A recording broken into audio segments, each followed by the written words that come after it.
Hey beautiful, have you considered subscribing to our channel? It helps us make quality content for you. Help us reach our goal of 1,000 subscribers. The stars hung still in the silence of space 1,000 years after the last war, and yet even the stillness breathed the tension of things unsaid and undone across the galaxy.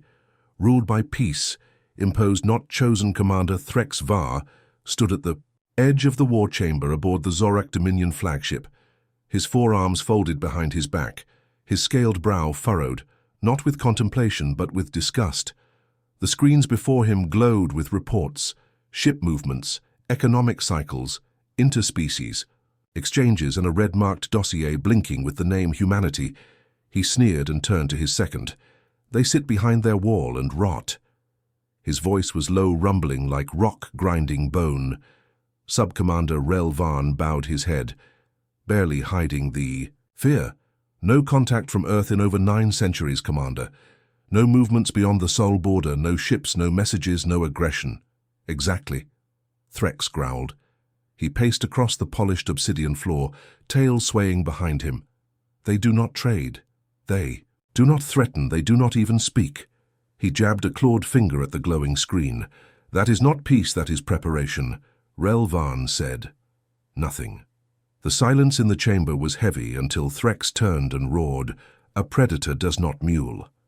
It waits. It watches, then it kills. Across the galaxy, the Concord held its breath. The Galactic Council convened on the crystalline world of Ilaron to discuss the growing tension, whispers in starports, rumors in the trader rings about human relics stirring. Old machines humming in the dark near Pluto. Strange signals etched in prime number pulses. The delegates argued, but most dismissed the humans as obsolete ghosts. They have neither fleets nor allies, said the Thalkarn emissary. They withdrew from galactic affairs before my species achieved faster than light travel. They were once violent, but time rusts all swords, said the pale lords of Orith. Yet none could deny the unbroken silence of Sol. Not one visitor had returned from the border alive. Not one probe had ever pierced the heliosphere. Not one scan had revealed more than the whisper of static Zorak. Ambassador Krelvesh stepped forward in the council circle, armored from neck to tail, adorned in ceremonial scars. His voice rang clear. My people propose action. The chamber fell silent. Humanity does not participate. They do not honor the Concord. They hoard their power behind silence and void. I say, let us remind them the galaxy is not a grave where relics sleep. Soft murmurs rippled, like electricity through the chamber, then louder voices, protest warnings, but Threx Var had already moved his pieces. 3 weeks later, 50 Zorak warships assembled at the edge of known space, bristling with weapons sharpened by centuries of drill, hand doctrine, and at their helm the Predator's fist, a dreadnought, carved from the bones of a dead moon. Threx Var stood at its prow, eyes locked toward a distant blue star. They think themselves untouchable, he muttered. We will break that illusion. Inside. Earth's moon, a listening station older than memory, stirred from hibernation. An artificial mind blinked into cold awareness, its single thought clear and ancient. Threat detected. Beneath the crust of Mars, a signal fired along obsidian channels, and Earth's dark systems awoke deep below the Pacific. A man stood alone in a chamber wrapped in silence, lit only by a single red beam. Marshall. Dorian Cade opened his eyes. He had not aged in centuries, not since the awakening protocol placed him in stasis, but his mind remained as sharp as the day he ordered Earth's silence. His voice was cold iron when he spoke. Begin evaluation. Around him the chamber bloomed with light, as ancient satellites aligned, orbitals adjusted, and 1,000 weapons, hidden in asteroids and moons, tracked the Zorak fleet. Still, Cade made no move to attack.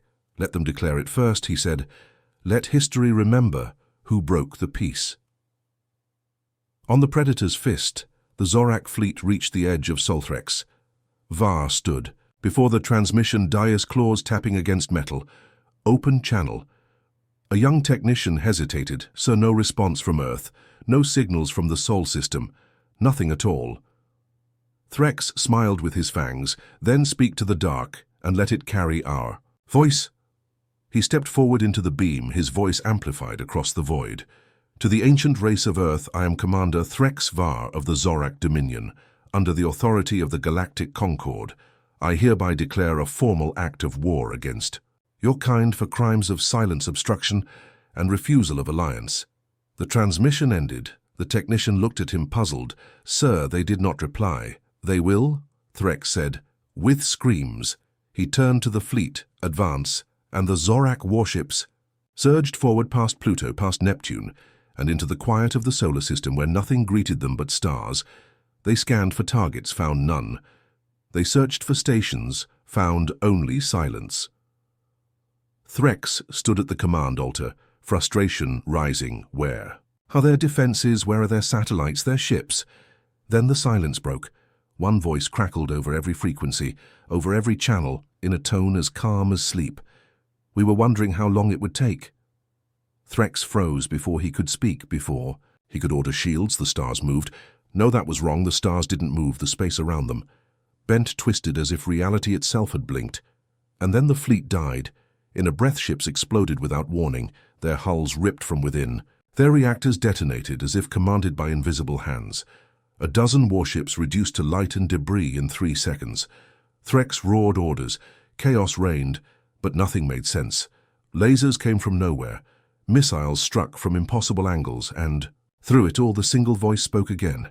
Soft, relentless, amused. You assumed silence meant fear, it meant patience. We watched you grow arrogant. We watched you forget. We did not. Threx Var stared at the screen, his scales cold with dread. That moment he understood. Earth had never stopped being dangerous. It had only stopped speaking. The survivors limped away, engines bleeding plasma, some blind, some spinning into the void. And still Earth did not pursue. At the edge of the system, the message, repeated once more. Then silence returned.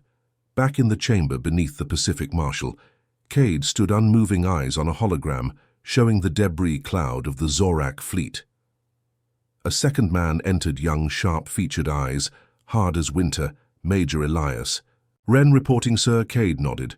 They poked the wound. Elias smiled without humor. Should we answer? Cade did not smile back. Not yet. He turned away, hands clasped behind his back. But when we do, the galaxy will remember why it feared us. Elias stepped forward, studying the final frame of the fleet's destruction. They came to laugh at ghosts. Cade's voice was almost a whisper. Let them learn what ghosts are made of. And in the silence of Earth, the stars seemed to lean in, waiting for what would come next.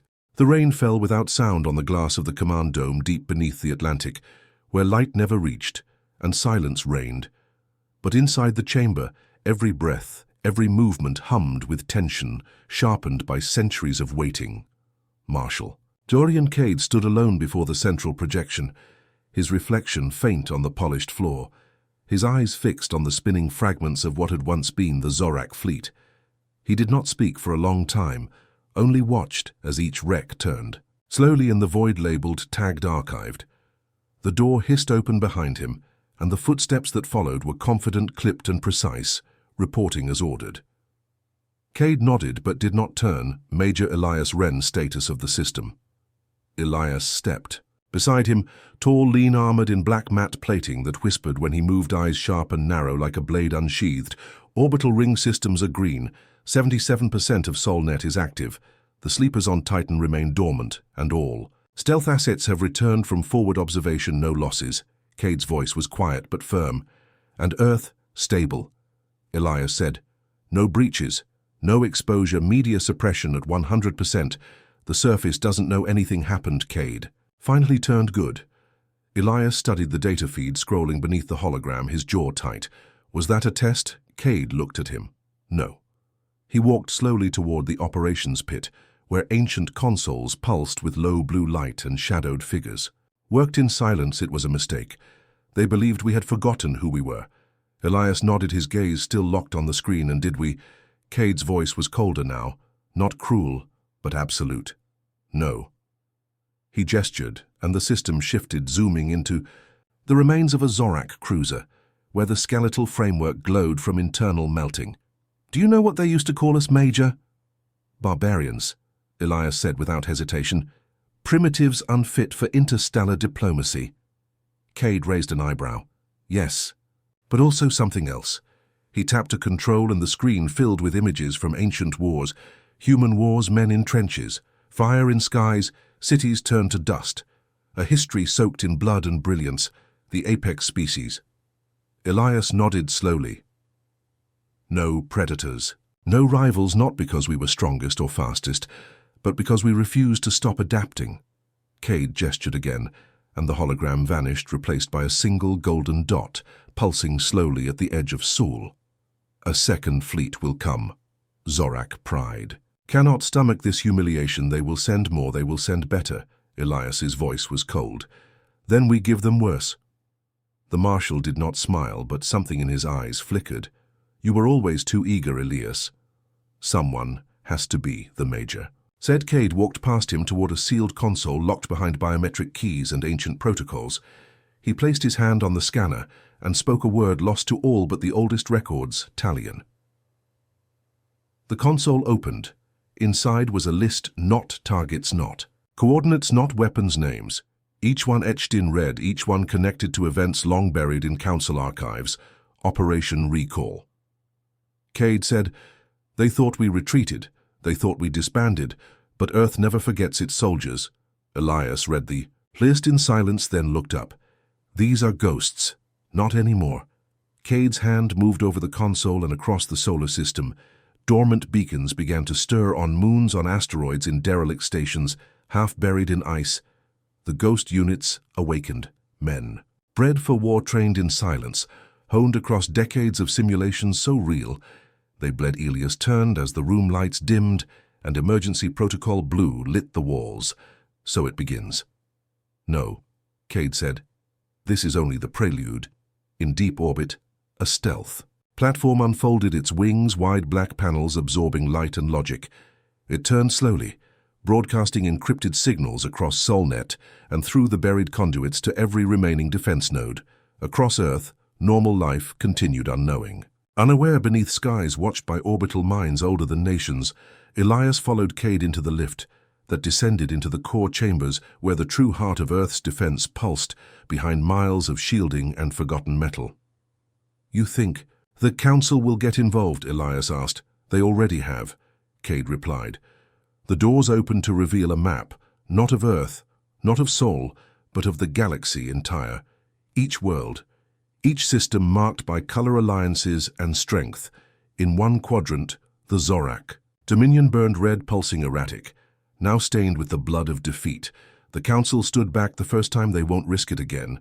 They'll want to mediate, maybe condemn, maybe sanction, Cade said. But they won't attack, Elias said. Not yet. And if they do, Cade turned, and for the first time there was something behind his eyes older than rage, older than duty, a cold ancestral memory. Then we teach them. He walked to a command seat and sat, his presence anchoring the room. Initiate. Phase 2. Codename Omen. Elias keyed the terminal, and across the void a signal screamed into the dark silence beyond the heliopause on a station so far removed. Its name was lost. A single man opened his eyes. He had not spoken in 700 years. His body suspended in null time, his mind kept alive by streams of data from Earth. He stood stretched and smiled. About time. Back on Earth, Elias watched the long, dormant ships rise from beneath oceans, hidden bunkers and glacial vaults, engines powering. After centuries of rest metal groaning like beasts waking from myth, they'll think we're coming to negotiate. Elias said. Cade didn't look at him. Let them. Somewhere in the council chambers far from Earth, a transmission arrived. No encryption. No warning. It contained coordinates and a message. Return the favor. No name, no signature. No threat, but every delegate who saw it felt the cold hand of history close around their throat. Elias turned toward the viewing pane and stared into the sky. They wanted to see what lies behind the silence. Cade's voice was steady. Now they will. And deep in the dark, where no star dared shine, the hunters moved. The moon of Virel burned in silence, its towers melting into slag as the air itself screamed under the weight of orbital fire, and across its blackened skies, the shapes of ships not seen in a millennium carved shadows into the flame from the bridge. Of the Zorak Dominion cruiser, Dawnpiercer Admiral Yoren Tell watched the destruction, with a clenched jaw, his claws digging into the command rail. His eyes locked on the tactical display that flickered with static and red. He turned slowly to his second, a younger officer whose face bore no scars and whose voice trembled when he spoke. "Admiral, the assault platforms came from nowhere. We had no advance signal, no energy surge. They just appeared and then—" Yoren raised a hand and the officer fell silent. I saw. His voice was calm, but his scales were tight with fury and disbelief. They had expected a skirmish, a reprisal at most. They had expected angry words, perhaps sanctions, perhaps a fleet maneuver. But this was not reprisal. This was extermination. The station at Denvers was gone. No survivors, no debris, just a hollow in space, where matter had unraveled at the molecular level. The Council envoy ship was vaporized before it could even transmit a distress beacon the humans had struck without warning. Without hesitation, without mercy. And they had not stopped. Yoren turned toward the central display and watched as 3 more Zorak colonies went dark in sequence. Not by invasion, not by siege, but by elimination. Clean, absolute, precise. It made no sense. The humans had no fleets, no economy, no open borders, no trade. And yet here they were moving through space like ghosts, like reapers, like judgment long delayed. He activated the hololink to Dominion High Command, and for a moment the static buzzed, then steadied, and the face of Supreme Strategist Krol Ven appeared. Yoren wasted no time. "We have underestimated them. This is no isolated retaliation. This is a campaign, a calculated, targeted dismantling of our forward holdings. We must respond, now with full force before we lose our core sectors." Krol Ven stared with unblinking eyes, his face unreadable. "They have no formal allies, no known strongholds, no official fleets. How are they projecting this force?" Yoren's voice dropped low. "They are using old routes, forgotten ones beneath sensor nets. They bypass systems entirely. I believe they never left, they simply went underground." Krol was silent for a long moment, then nodded. "I will authorize full deployment. We will contain this." The link severed. Yoren turned back to the void and muttered, "You won't contain anything." Far from Zorak space, in the dead cluster of Carthus 6, an automated relay station blinked for the first time in 9 centuries, and from its depths, a figure stepped into the dim red light, tall, broad, armored in plates that shimmered with old tech forgotten by time. Colonel Rourke Hale cracked his neck and looked at the tactical readout status. A nearby operator barely older than 20 stammered as he, "Raid 7 confirmed strikes, 4 colonies neutralized, 3 fleets scattered, Council silence, no counterattack." Hale nodded and began adjusting the mission parameters with sharp, efficient motions. He had been part of the original fade-out, the withdrawal, of Earth's active forces during the last century of the War of Containment. He had watched from stasis as humanity turned inward and silent, waiting for the time to come again. Now it had. He tapped the comm. "All Viper cells, prepare for phase rotation. I want ghost entries on all primary infrastructure installations, and I want no survivors, no signals, no traces. We are the consequence they forgot." The team moved with purpose. Hale turned and walked toward the hangar where his unit waited silent. Grim and eager men who had been born for this, bred in hidden facilities, trained in impossible simulations, each one a weapon in human shape. They did not speak as they suited up. There were no war cries, no oaths, only motion, only purpose. Hale spoke. Once as the hangar doors opened, revealing the stars beyond. No flags, no names, no retreat. "We are what follows the silence." And they launched. Across the galaxy, outposts blinked out like lights drowned in water. No battles, no reports, just empty sensors. And blacked systems. The Zorak leadership reeled, grasping for patterns, for explanations. In the council chambers, chaos reigned. Delegates shouted, blamed, postured, threatened, but no one had answers, and none dared send ships into Sol, not after what happened to the last fleet. The fear was not human weapons or numbers. It was the unknown. No one knew how many human operatives had survived. No one knew what kind of weapons they still possessed, and worst of all, no one knew where Earth's true boundaries ended. In the back of the chamber, A silent man watched and listened, tall and pale, with dark eyes that seemed too still. He wore no badge, no insignia, and none could remember when he had arrived. He moved only once to place a small device on the central table, a data key. Then he vanished. The device activated and projected a map, not of known space but of human black zones regions, long thought uninhabited, but now pulsing with active signatures, new and old. The council fell into silence. Someone whispered they were never gone. Back on Earth, Marshal Cade stood in the great observatory beneath the polar ice. The screens around him flickered with enemy responses, declarations, commands, troop movements, all recorded and filed. But irrelevant, he turned to Elias. They do not understand the scale.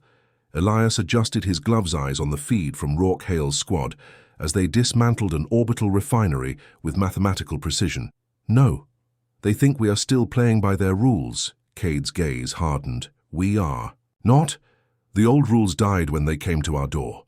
He stepped forward and the floor split open, revealing a chamber below lined with statues, not of marble or stone, but of armored men, perfectly preserved in stasis, each bearing the insignia of the Old Guard. Earth's first elite response force, never deployed, never awakened. Until now. Cade raised his hand. Bring them online. Elias hesitated. That's full war. Cade spoke without flinching. It already is. The machines stirred and the air grew colder across human space. Black beacons lit one by one, and in the space between stars ships began to form from nothing, from silence, from vengeance and purpose and memory. The third wave prepared to move, and Earth waited, not in fear, but in calculation. Because this time there would be no retreat, no parley, no truce. This time it would end the way it always should have, with silence and fire. The Zorak Prime chamber stood in stunned silence, a cathedral of war built on the bones of fallen stars, and lined with banners soaked in false glory. Its leaders, once proud, now trembled as the last fleet failed to respond, lost without signal or trace somewhere near the edge of the soul boundary. High strategist Van Kelek gripped the edge of the war table, his breathing shallow, his claws dull from weeks of tension and uncertainty, and the pressure behind his eyes mounting with every failed attempt to make sense of the chaos. Across from him, the projection of the human fleet, now known only as Spectre Line, shimmered faintly, a distortion of form and function, no clear design, no readable pattern, only motion and destruction and silence. He slammed his fist into the console. This is not a war, this is butchery. They do not speak, they do not claim, they do not negotiate, they erase. No one answered.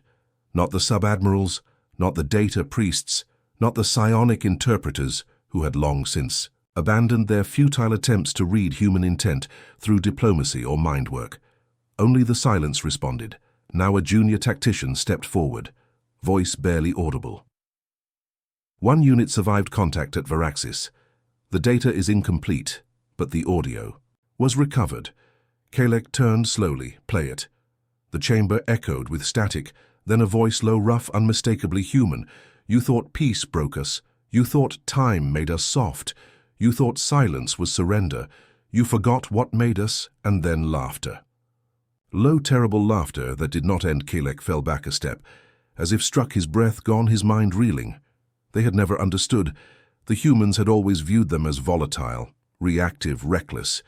But now he saw the truth. Beneath the years, the calm, the withdrawal, the masks.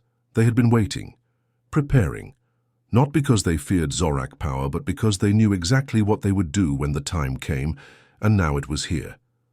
Far from the chamber, in the black cold of the Eltan wastes, fleet older than recorded time emerged from folded silence, and at its center stood the Warden of Earth Marshal.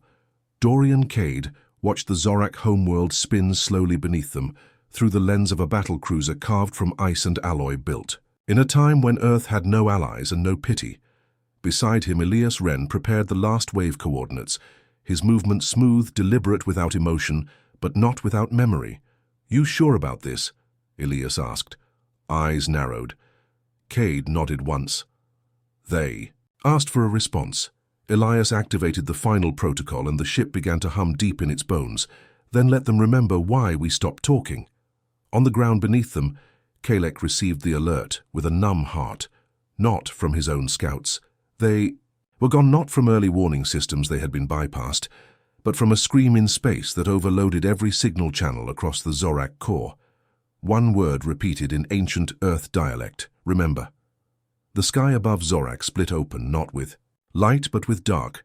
The void poured through 100 simultaneous folds in space, and from it fell the forgotten wrath of Earth, not ships, not drones.